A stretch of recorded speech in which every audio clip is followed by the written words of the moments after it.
দেখে আবর্জনা স্তূপ মনে হলেও এটি আসলে পানি প্রবাহের একটি বড় নালা। দখলে দূষণে মৃতপ্রায় খাল ও নালা উদ্ধারে এবার মাঠে নেমেছে চট্টগ্রাম সিটি কর্পোরেশন। পানি প্রবাহ ঠিক রাখতে আবর্জনা পরিষ্কারের মাধ্যমে আনুষ্ঠানিকভাবে শুরু হলো মাসব্যাপী ক্রাশ প্রোগ্রাম।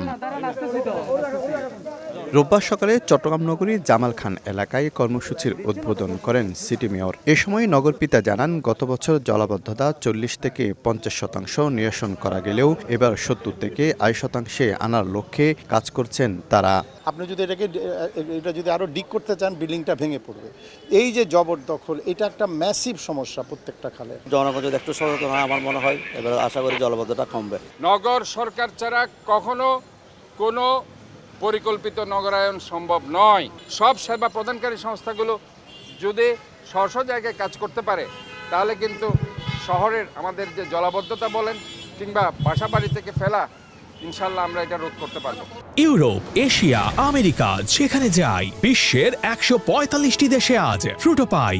বর্ষা মৌসুমের আগে জনদুর্ভোগ কমানো ও জলাবদ্ধতা নিরসনে ৫৭টি খাল খননের পাশাপাশি সংস্কার ও খনন করা হবে। চট্টগ্রাম সিটি কর্পোরেশনের উদ্যোগে ২১টি খাল।